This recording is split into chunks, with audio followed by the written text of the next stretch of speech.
Listen with no skips.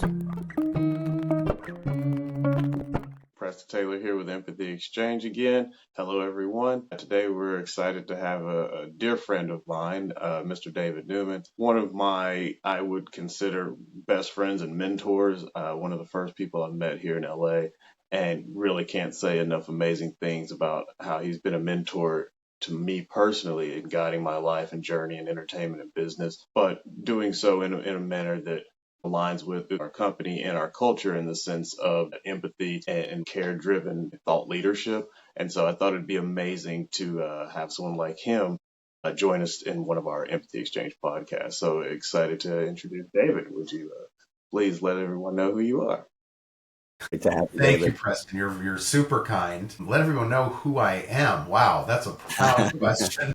Well, the surfacey things are that my career has been in the entertainment business. I came out to Hollywood as a college student, really to pursue my dream, which was originally to be a movie producer, and I ended up doing almost everything but that. But right now, I'm actually in a space where I am developing some movies and imminently may have some produced. So that's kind of fun. But I've spent most of my career in television. Came up on the entertainment side through comedy at NBC. I ran Walt Disney and Touchstone Television for a while. I was chief programming officer at CNN, so I've worked in both news and entertainment. And now I'm doing my own thing, and I'm running a friend's production company. Jeff Davis, the very talented creator of Criminal Minds and Teen Wolf, asked me to come aboard as a producing partner for him and to run his production company, First Cause. So that's what I'm doing, and we're developing scripted film and television and attempting to move people with some really cool entertainment.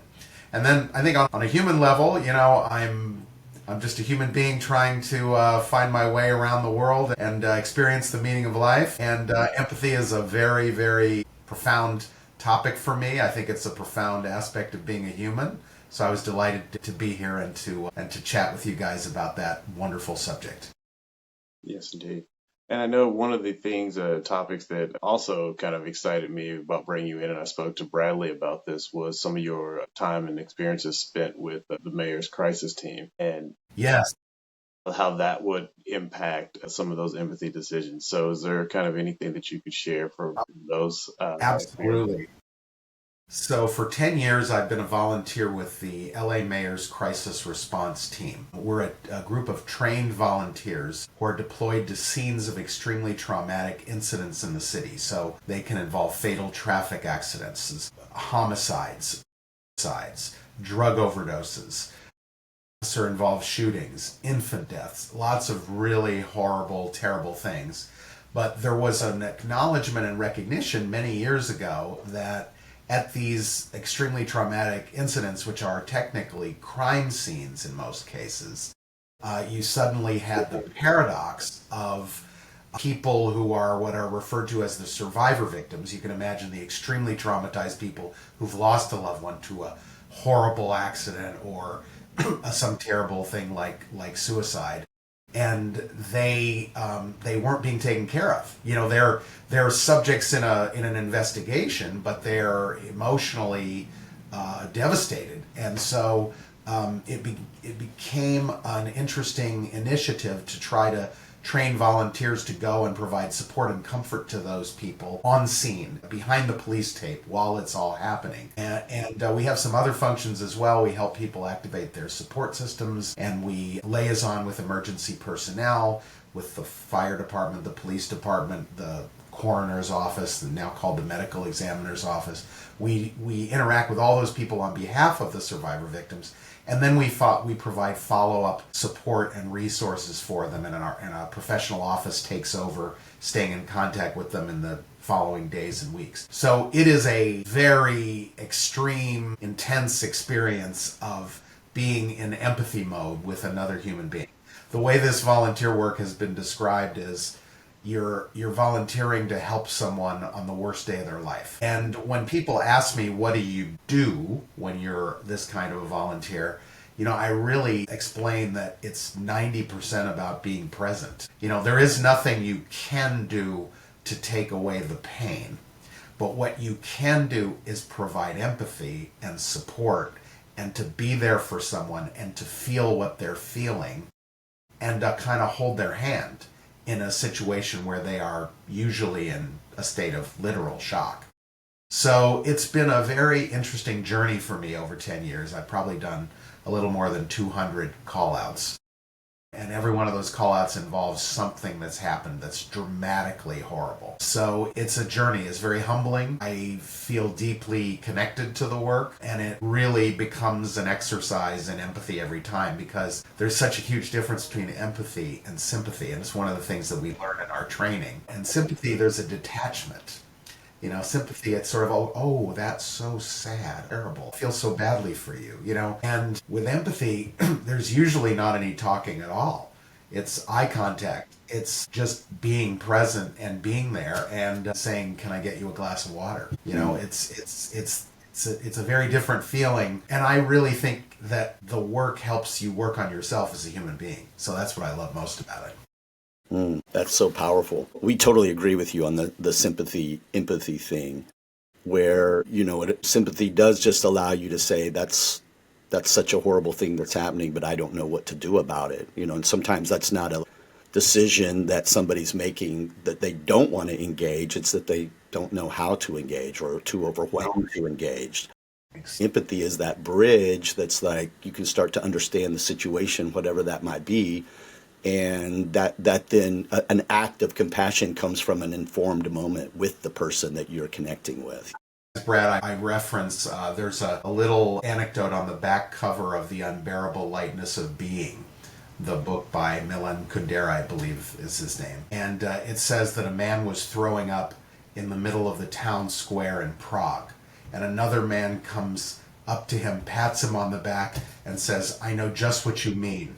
And that to me is empathy.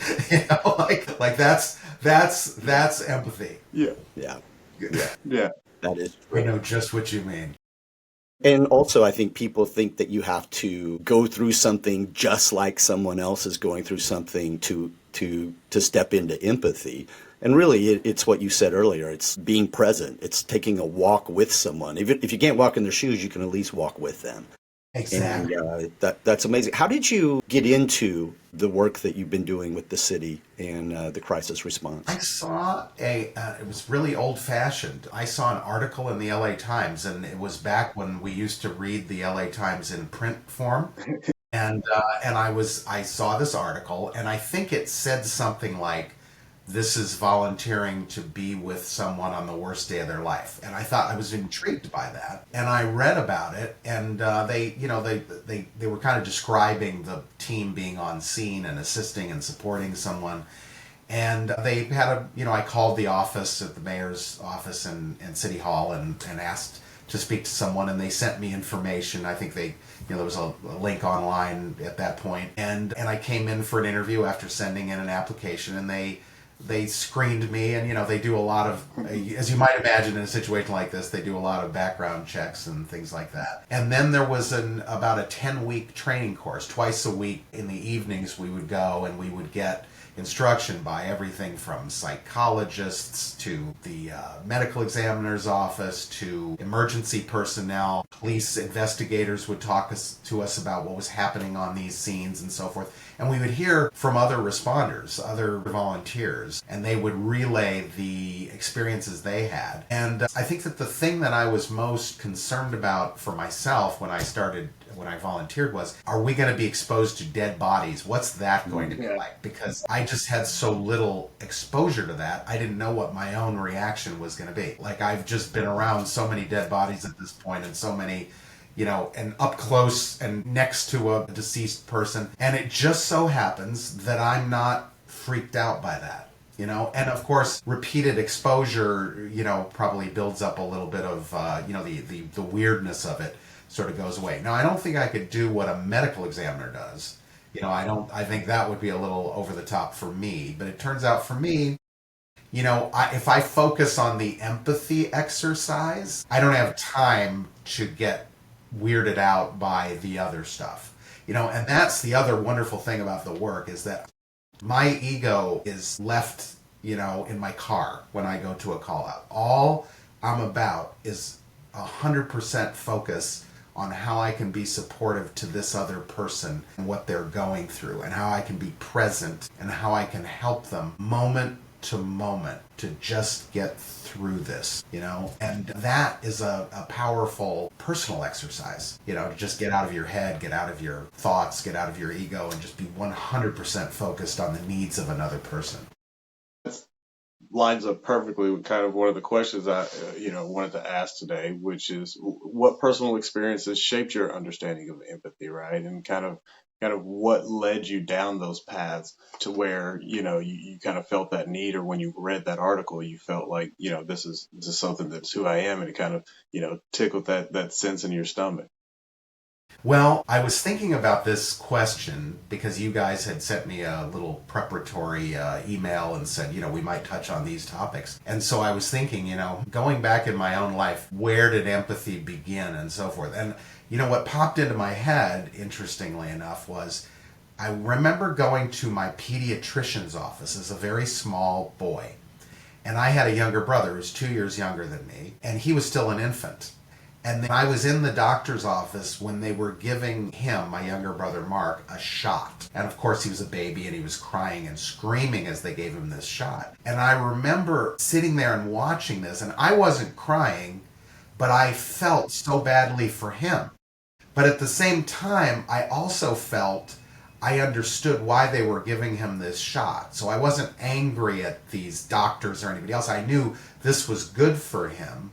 But I also knew what it felt like, and I felt so badly for him. Like, oh, that sucks. So, I don't know. Is that biologically programmed into us? Or did I role model that from my parents? Did I get that from my parents? I think empathy must be in our DNA somewhere. There was a movie that I thought was extremely moving, The Tree of Life.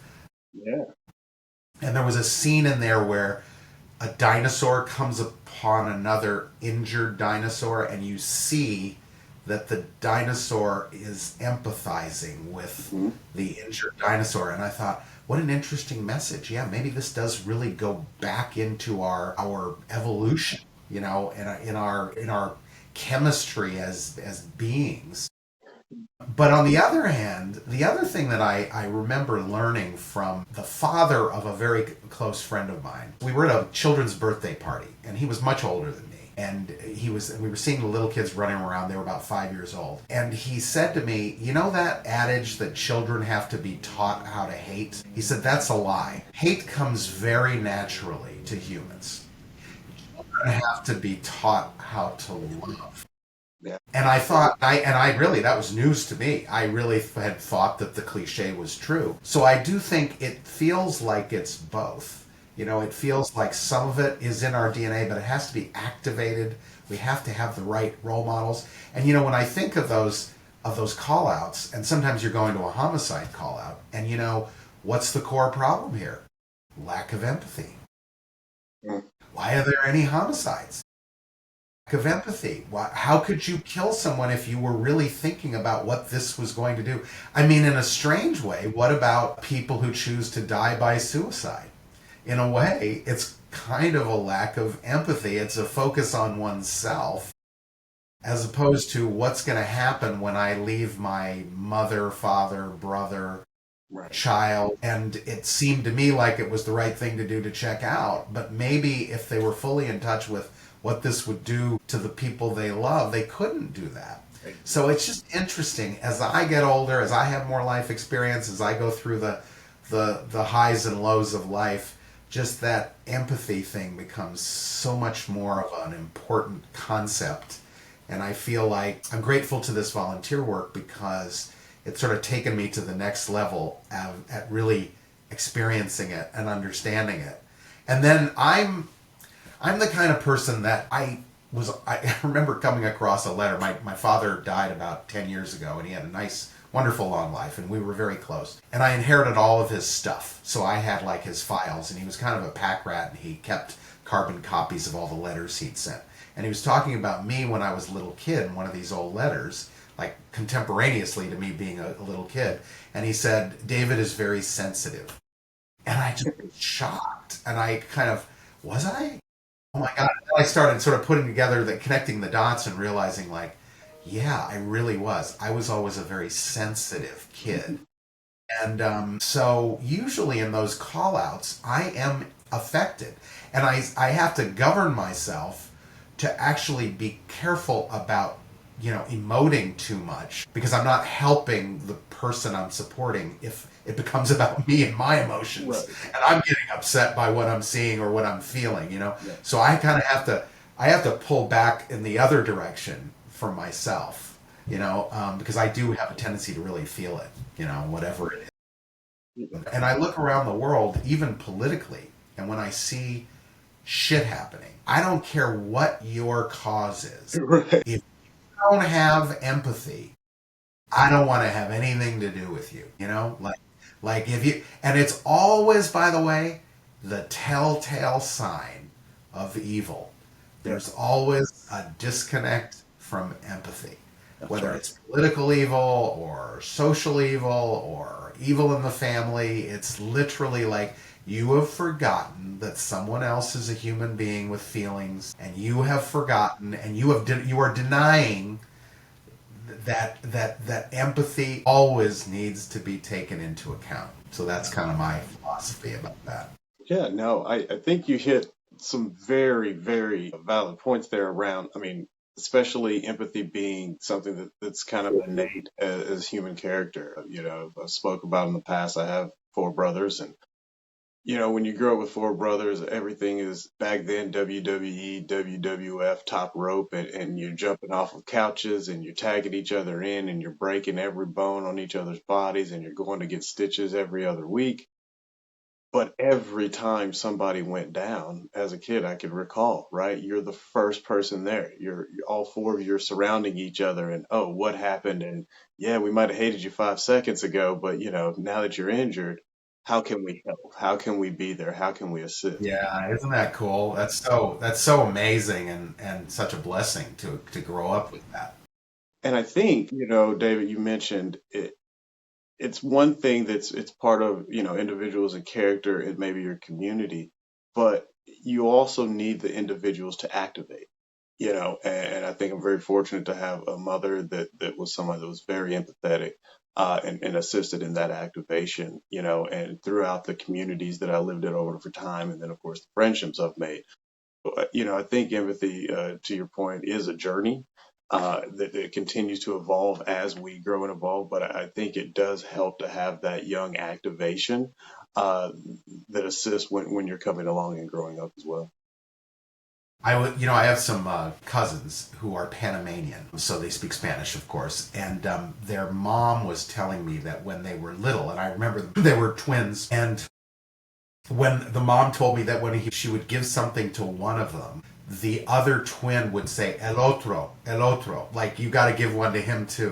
Mhm. Isn't that cute? It's like, how sweet is that for empathy to get programmed into these twins at such an early age? And that was wonderful. But you're right. I think we're so lucky in life if we have people that role model that for us and show us through their own actions what empathy is all about. And conversely, we're really at a disadvantage if we're around people that can't do that, whether it's a boss or a parent or whatever. And I guess, I'm not a psychologist, but what's one of the first red flags about narcissism? Lack of empathy.